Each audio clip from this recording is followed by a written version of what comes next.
Whales are some of the most majestic creatures on Earth. According to Vietnamese fishermen, they're the embodiment of the deity of whose favor the return to land depends. But how much do we know about these sea giants? How do they live and communicate? And most importantly, do they pose a danger to humans? Let's find it out. In this episode, you'll learn the most interesting facts about whales. Let's go!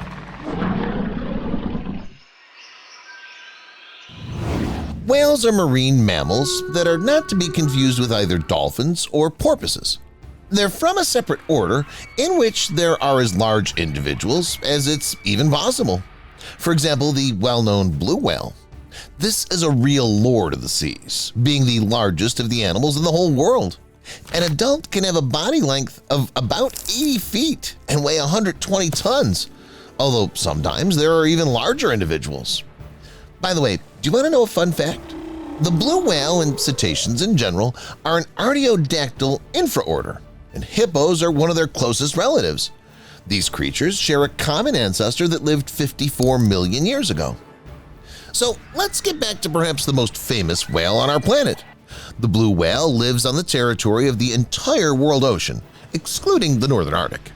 In winter, the whale hangs out in southern waters, breeds, and gets thin. In summer, it swims into the krill-filled polar waters of both hemispheres and eats continuously throughout the season. And it obviously eats a lot. It might seem that such a giant should swim in the water and hunt everyone that gets in its way. Sharks, dolphins, crabs, octopuses. None of them would have a chance against such a big creature. But the whale chose a different path.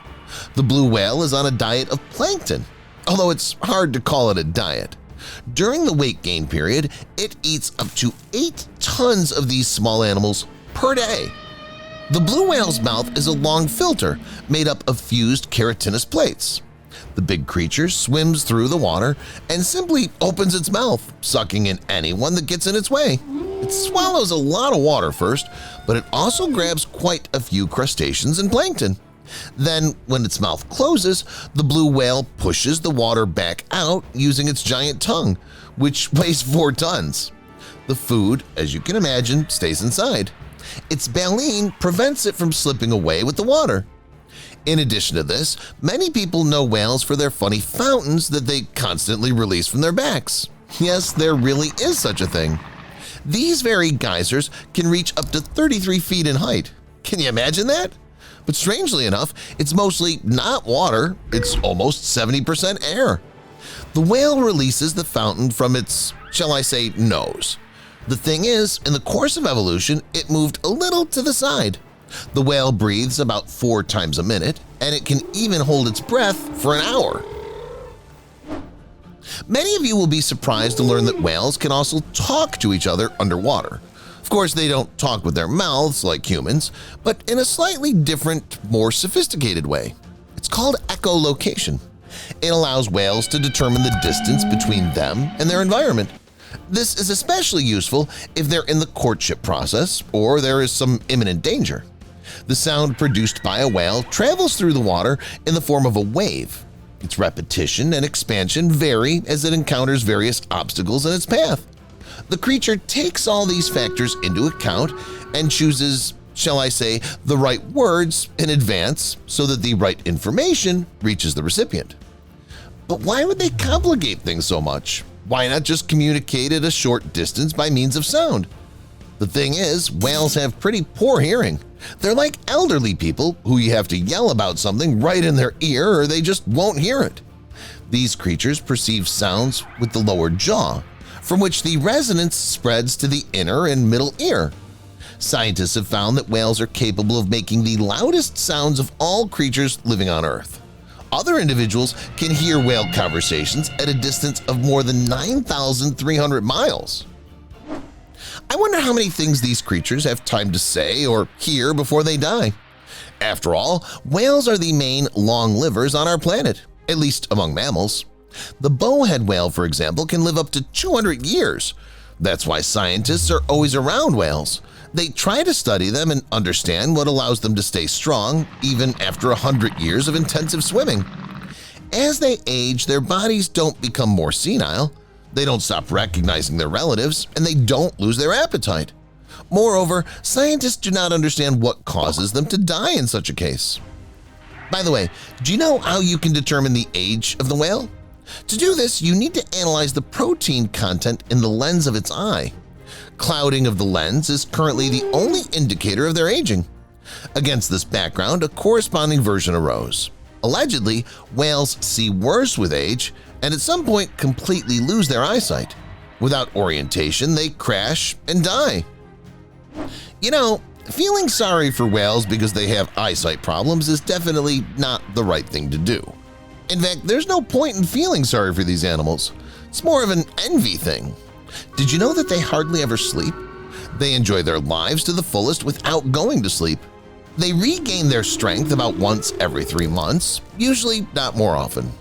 At the same time, whales sleep very little and for a short period of time, and do it not far from the surface of the water. Having decided to sleep, a whale stops and relaxes, allows its body to turn over to an upright position and hang in the water. Despite their mass, due to the high fat content in the body, the weight of whales is slightly more than the specific gravity of water, so they dive slowly. Sperm whales sleep most interestingly, standing up. A group of scientists off the coast of Chile discovered a whole pod of sperm whales that swam vertically. Approaching the giants, the scientists even dared to touch them, and fortunately for the people, the sperm whales didn't wake up because of this. What I would never dare to touch, even if I knew the creature was asleep, is an orca. Orcas are the most dangerous of cetaceans. They're recognized as the largest representative of their family and the only true predator among modern cetaceans. Well, unofficially, they're recognized as the most real killers, bloodthirsty, and at the same time very smart creatures. The size of these killer whales is different, but mostly they do not exceed 33 feet in length with a weight of 8 tons. They can be distinguished by their unique black and white coloration, and among themselves, orcas are distinguished by spots that can be seen on their eyes, belly, or throat. Whether due to upbringing or just by chance, but orcas are divided into 2 types. The first is the shy orca. It leads an ordinary, quiet way of life, eats fish, and sometimes eats cephalopods. Such an orca does not show excessive aggression and in general does not look for problems. This is not the case with the second type of killer whales. They're the exact opposite of the first one. Their way of life is an illustration of the most aggressive and restless in one. They do not live in families like the first type, but in groups of 3 to 5 individuals, each of which has only one goal: to catch and eat as many living creatures as possible. Oh yes, it's also important not to forget to torture them. Sea lions, sharks, penguins, dolphins, it doesn't matter what or where. They'll try to find a way to get close to their prey and take them by surprise. Orcas realize their clear plans without any voice contact. They discuss the plan in advance and act intuitively. Well-regarded scientists have also proven that orcas are capable of calculating their actions ahead of time, similar to experienced chess players. For example, in order to make an entertaining walk along the shore behind a sea lion, an orca conducts reconnaissance of the area and checks whether its body will get stuck in the shallow water or not. But the animals are also not afraid to use brute force. These killers prefer to kill gray whales in group, and by ramming their sides, thus they try to cause fractures and internal bleeding. Yes, you heard it right, they often ram their target. That's because evolution has made their skulls strong enough, and now they're not afraid of anyone or anything. These cetaceans have seized power underwater so well that even sharks, known for their jaws, are afraid of them. Speaking of jaws, sharks are right not to compete with orcas in this value. After all, if you didn't know, orcas have one of the most powerful, if not the most powerful in nature today.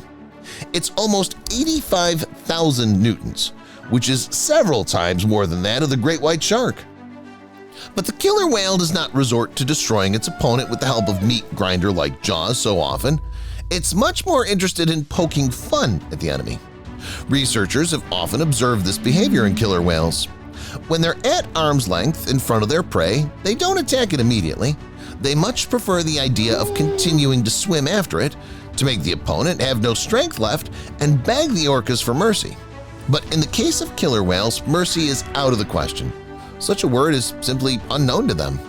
They deal shortly with sharks. Killer whales first hit the shark's gills or turn it over, puzzling it, after which they simply tear it apart. Penguins that hide on ice floes will not stay there long because orcas simultaneously attack the ice floe from different angles and make it eventually crack and fall apart. As for humans, surprisingly, orcas do not attack humans in the wild. They don't attack a person if they're just in the water, but if they're on a ship, it's a different story. There are many cases when orcas chased ships and boats of people, rammed them, caused damage, and people barely managed to get away. In short, the orca is a real horror in the flesh, which should be avoided as much as possible. Orcas spend their free time from hunting with the family. In their world, females are the main ones. It's they, along with babies of both sexes, that make up the family, forming a group. It's important to understand that family is the most important for them. If someone encroaches on it, they'll be instantly punished. Healthy orcas help babies and old individuals. Also, these animals very rarely quarrel with each other. Their family law is somewhat similar to those of humans. Everything's kinda reasonable and logical. While a mother raises babies and teaches them the tricks of the hunt, a father, together with its friends, swims in search of prey. At the same time, eating is not only a matter of those which hunted. Orcas have an innate generosity, and this once again proves that some people have something to learn from these animals. They produce offspring in the summer. Female carries a baby for about twice as long as a human. During its life, it can give birth to up to 6 babies, or more precisely, future monsters. By the age of 40 to 50, the female killer whale has menopause. To put it simply, it can no longer produce offspring. That's why these animals have such a thing as grandmother. Old orcas do their best to imbue their inexperienced grandchildren with as much information as possible about proper hunting tactics, migration routes, and other complex behaviors. Well, next you'll learn which snake Titanoboa and even Megalodon were afraid of, and you'll also see the most dangerous prehistoric creatures. Gigantophus. What snake will be the first one to come to your mind if you're asked to imagine the largest snake in the world? I think most people would immediately think of an anaconda or Titanoboa. In general, this is the way it is, but all this may turn out to be wrong. The fact is that not so long ago, people found the remains of a certain Gigantophus, which lived about 40 million years ago. In its time, the snake lived in the territory of the northern Sahara, where today are Algeria and Egypt. It was Gigantophus that was considered the largest snake species until humans encountered Titanoboa. However, only recently the world of science has found itself turned upside down again. Researchers from Britain stumbled upon the unique remains of a snake which length exceeded 66 feet. Of course, first they thought of Titanoboa, but the scientists were really surprised when they realized it was actually Gigantophus. Turns out that these big creatures could grow to such a size.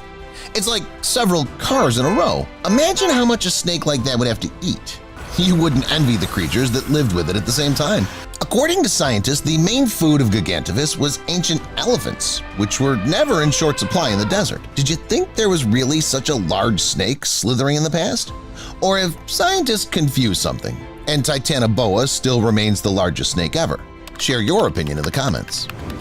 Acrocanthosaurus. Mankind knows of all sorts of dinosaurs, but for some reason, everyone forgot about Acrocanthosaurus. I'll tell you what, we shouldn't have forgotten. This unusual animal had a skull length of more than 47 inches and a total length of 39 feet. The weight of the giant could be 5.5 to 6 tons. Acrocanthosaurus had perfectly developed dorsal muscles that supported the hump. Its legs were relatively short, the front paws were also short but massive, with very large claws. Nevertheless, although its claws were really big, the animal could not tear the prey with them. The limbs were extremely small, so all they were good for was the role of an auxiliary tool for holding something. But the jaws of Acrocanthosaurus were always ready to devour a couple or 3 enemies. Incredibly powerful jaw, coupled with long and at the same time razor-sharp teeth, made its mouth a full-fledged meat grinder. Being in the mouth meant imminent death. But even if the prey miraculously escaped or didn't let the predator grab it, it couldn't run for long. but this prehistoric monster was always ready to run for it. The thing is that its hump allowed it to keep additional muscle mass to strengthen its back, which was very useful during any hunt. The next monster is nicknamed Godzilla, but it's not the one you're thinking of. I'm talking about Decasaurus, a creature distinguished from the rest by its incredibly massive skull. Animals could find this predator anywhere, but most of the time it preferred to spend time underwater. Because of this, Decasaurus strongly resembled a crocodile with a length of about 13 to 16 feet, which was specifically adapted for life in the sea. I'll tell you a secret, this giant was a crocodile, or rather a crocodilomorph. Its tall and elongated skull meant that Decasaurus was very different from other congeners and had an even more impressive body shape, adapted to an aquatic lifestyle. As the scientists found out, creatures like it had legs, although they were hidden somewhere under the torso. Of course, there's nothing to do underwater with legs, so Decasaurus thought the same thing. Over time, it didn't stand still and constantly evolved, becoming more and more agile and nimble in the aquatic environment. Decasaurus also had a two-lobed tail, which provided additional driving force. While most marine crocodiles appear to have been fish eaters, the skull and jaws of Decasaurus, combined with its large teeth, indicate that it hunted large prey. Large fish, as well as other marine reptiles, could become its prey. It hid somewhere among the algae, waited for the right moment, made a quick lunge towards the opponent, and stunned it, depriving it of the ability to move and assess the situation.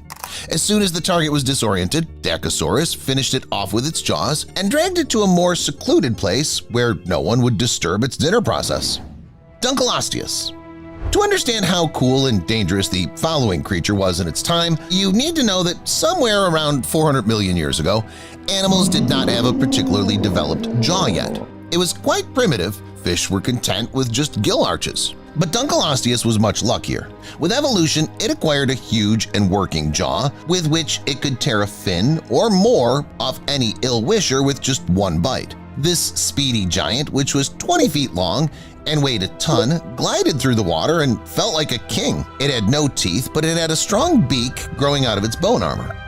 The force of its bite was over 5,000 newtons, more than that of modern jaguars, lions, and even some crocodiles. This meant that whoever Dunkleosteus encountered on its way, whether it was a mollusk, a large hunter, or a turtle with a strong shell, the predator could destroy them with just one bite. But that wasn't even the worst part. Dunkleosteus could chase its prey for a long time. The most unpleasant thing for preys was that they constantly had the thought of escape, that they were about to swim away. But Dunkleosteus knew that they had nowhere to go. The ancient predator was gradually sucking in its target, thus depriving it of any chance of escape. All the land creatures were to be envied in this situation. They certainly wouldn't have encountered Mr. Suck Everything in its mouth, although they weren't doing much better since Hyaenodon was walking on the same land as them. However, it lived much later than Dunkleosteus, but that's not the point. The name alone of this horror in the flesh translates as hyena tooth. That doesn't seem to bode well for anything, does it? This predator genus appeared about 48 million years ago and lived for about 32 million years. For such a long time, Earth has seen a variety of Hyaenodon representatives, from those which were the size of a marten to those which were superior to a bear in terms of height and weight. In the latter case, the main weapon of the predator was its horrible and merciless jaw, which was disproportionate to its body. The huge jaw was studded with equal huge teeth, each of which had a unique property of self-sharpening. No one can say for sure how exactly it happened, but the teeth of Hyaenodon were always as sharp as samurai swords. With the help of such a mouth rich in teeth, Hyaenodon literally cut their prey, leaving no trace of them. A powerful neck helped them in this, which held everything securely. The short legs were quite strong and allowed Hyaenodon to easily catch up with absolutely any herbivores. However, this monster couldn't run for a long time, which means that it preferred the ambush type of hunting. Well, you look at these ancient monsters and you can't help but think to yourself, it's a good thing we don't have such horrible creatures nowadays. But I wouldn't get too excited if I were you. People from all over the world find scary creatures that are very similar to the legendary prehistoric monsters. Let's take a look at this footage together. Where do the chickens go? This was the question that local farmers were asking themselves. People didn't know how to get the answer to their question, and at one point decided to make an experiment. They put a fake chicken right in front of a snake trap and left it like that for one day. The next day came and there was no one in the trap. No snake, no chicken. But after watching the video, people were horrified at what they saw there. It was a snake of abnormal size. It clearly exceeds 16 to 33 feet in length, but there's simply no such huge anacondas. Does it mean that Titanoboa or Gigantophis are still slithering free? Share your thoughts on this video in the comments. While the previous monster could only be seen on a CCTV camera, the next giant was caught alive. This snake had been bothering local farmers for the past 5 years, and it was finally caught. The monster was much larger than anyone thought. It took a whole truck to transport it, and a lot of chains to secure the reptile to it. I wonder how people managed to catch this snake in the first place. Speaking of giant snakes, just imagine this monster slithers in front of you somewhere in a swamp or a river. It's at least 6 times bigger than you. It's stronger, more agile, and more dangerous. What's more, you're in a village or in some wilderness where you don't have access to technology. Isn't that a desperate situation? Huh? How to act in such a case? Monster of the depths. Some creature tells you hello from the Mariana Trench. What creature? I don't really know. It didn't introduce itself. I think you better take a look. An inexplicably large and dangerous shark was caught on a hidden underwater camera at the bottom of the Mariana Trench. It was so huge that it wasn't even thought of as a great white shark or a tiger shark. The first thing the scientists thought was, we've caught Megalodon on camera. Could well be true. Next, let's move on to birds. I'll show you ruthless birds of prey in action, which even snakes are afraid of. Eagles. Eagles are solitary by nature. They prefer solitary aerial journeys, unlike such their feathered relatives as swans, wild geese, and vultures. More than 60 species of eagles are known to science, and most of them inhabit Eurasia. The average lifespan of an individual is 15 to 30 years. Birds fly up to 5.5 to 6 miles above the ground and can remain in the air for several hours in a row without rest. The speed that eagles can develop varies from 75 to 125 miles per hour, but some species are much faster. For example, the golden eagles can dive at a speed of up to 200 miles per hour. Another interesting fact about eagles is that the bird's eyes are closed by 2 eyelids, a transparent one and a dense one. The transparent eyelid is used by the bird during strong winds or aerial hunting and protects an important hunting tool. The second eyelid closes during sleep. These hardy birds have acute eyesight and extremely strong beaks and powerful claws. Not for nothing, there's an expression, eagle eye. These creatures can easily discern their prey even at a distance of 1.8 miles, so the potential prey has almost no chance to escape its fate. Eagles' eyesight and claws make it easy for them to hunt even prey that lives in the water. For example, like this unfortunate fish. Just look at this footage, which shows that the natural-born killer copes with catching its dinner without too much effort. Of course, the eagle's claws serve not only to capture its prey, but also to deaden it quickly, since they penetrate deep inside the body. The average wingspan of eagles is 3.9 to 6.5 feet, which allows them to catch prey underwater and then easily take off. Fish caught by the eagle have almost zero chance of escape. The determination of these birds can only be envied. As you can see in this footage, the wings of the bird of prey are wet, and the weight of the prey is too heavy to take off and fly straight to the place of dinner. Even so, the eagle is not about to abandon its prey to escape. The most important task is to preserve and enhance the reputation and power. In the end, after trying all methods, this eagle reached its goal and flew away with the prey. And in this footage, taken in Kruger National Park, hikers witnessed the eagle mauling the snake. According to the cameraman, the bird grabbed the snake with its legs and immediately struck it in the head with its beak. The eagle then destroyed the reptile and flew away with its tail. Which bird of prey would compare to the eagle in your opinion? Share your thoughts in the comments. And stay tuned to see hawks, falcons, vultures, and more birds in action. Hawks. Hawks are a large group of birds of prey that include more than 200 species. They're widespread almost all over the globe. They hunt in the early morning or at dusk. They can see very well in semi-darkness. In addition, they can move almost silently. They flap their wings a few times and then hover in the air. Anything can become a prey for these raptors. Often it's small birds. In addition, hawks can hunt rabbits, mice, snakes, and lizards. When attacking, these raptors can reach speeds of up to 149 miles per hour. That's why most of their prey are doomed. unless, of course, they're rescued, as in this footage. A bird of prey pounced on a small Yorkshire Terrier and was trying to drag it away when its owner ran out at the sound. When the woman saw the raptor clawing at the dog, she heroically rushed to save the dog and hit the hawk several times with a pillow. Only then did the bird unclench its claws and hurriedly retreated. The protagonist of the video said that the dog remained alive and almost unharmed, getting only scratches on the neck. In the footage, you can see how much bigger the feisty bird is than a tiny Yorkshire Terrier. Who knows how the hunting trip would have ended if the brave owner hadn't come to the rescue? That's all, guys. Which bird do you think is the perfect raptor? Share your thoughts in the comments. Thanks for watching, and see you later.